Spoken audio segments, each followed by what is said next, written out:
Welcome back.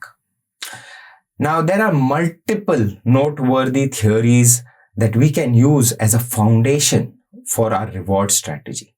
Most of these theories that I'm talking about are motivation theories.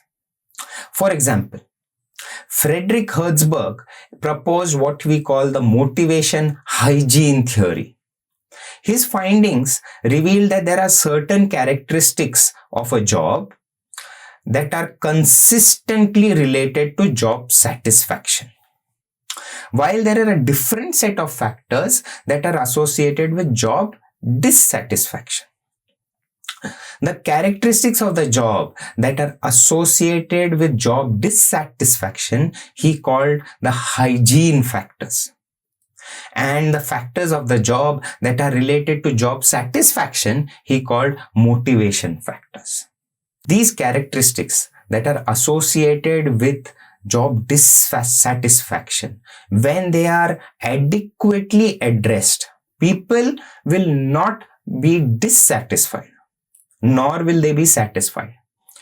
If you want your team to be motivated, you have to focus on the factors that lead to job satisfaction, like achievement, recognition, responsibility.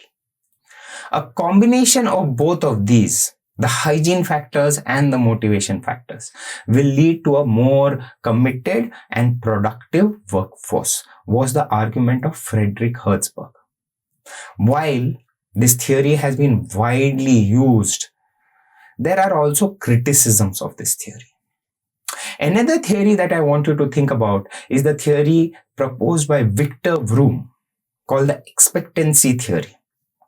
Vroom suggested that people are motivated to pursue an activity or a task by appraising three factors. First, expectancy. Expectancy means I am going to put in more effort, and this more effort will result in success. The probability that I will win. Second is instrumentality, that sees a connection between activity and the goal or the reward that is going to be given to you. And the final one, which is most important, is valence, which represents the degree to which you as an individual value the reward or the result of success. His argument is very simple. If you have no valence for a particular reward, you will not pursue that task. Similarly, we had Locke and Latham's goal setting theory, which is an integrated model of motivation, and which argues that the way the goals are set determines the behavior of individuals. For example, they argue that you need to set challenging but attainable goals. Too easy or too difficult goals do not lead to motivation. Unrealistic goals, in short. Now you also need to set goals which are specific and measurable. These allow for focus and also allow you to know what progress you are making. Before you set goals, goal commitment should be sought or obtained. If we don't commit to a goal, then we do not put in adequate effort. These are some of the strategies that they talked about. Now, however, for this particular module, I will be focusing and discussing the self-determination theory, or SDT in short. Now, self-determination theory is a macro theory of human motivation that has been successfully applied across domains, including parenting, education, healthcare, sports, physical activity, physiotherapy, virtual world, obviously in the field of work, motivation and management. SDT specifically suggests that both employee performance and their well-being are affected by the type of motivation they have for their job activities. What self-determination theory actually does is it differentiates types of motivation and maintains that different types of motivation have their own functionality. They sometimes catalyze task performance. They sometimes lead to a consequence of high task performance. We will be discussing two main motivations that are suggested or proposed by this theory, namely intrinsic and extrinsic.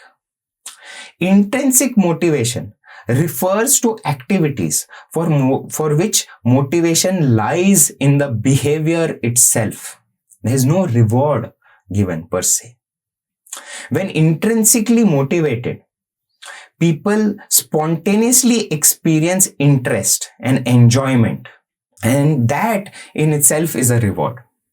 Intrinsic motivation is very commonly observed and it's a very human phenomena. It is exemplified when you see small children playing. They enthusiastically engage in activities without any external reward or prompts. However, this is not only associated with children. We can see it in adults as well. For example, when you are pursuing a sport or a hobby, without any reward, you are pursuing it because it's of interest to you, or it gives you happiness, or you get enjoyment through it. And surprisingly, or rather not surprisingly, some activities at the workplace can also generate intrinsic rewards. Employees can be intrinsically motivated at least by some parts of their job, if not all aspects of them. And when intrinsically motivated, the individuals tend to display high quality performance and wellness. The second is extrinsic rewards or extrinsic motivation. Extrinsically motivated behavior is basically governed by giving rewards to people. Extrinsic motivated behavior involves doing an activity to attain a consequence. This consequence will be tangible or sometimes intangible.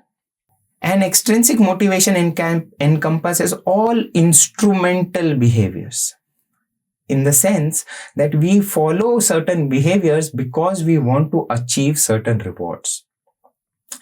SDT maintains that extrinsic rewards can have different functional significances that lead to enhancements, diminishments, or no effects on intrinsic rewards.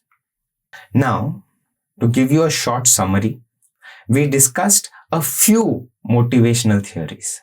For example, Frederick Herzberg's motivation theory, Victor Vroom's expectancy theory, and Locke and Latham's goal setting theory.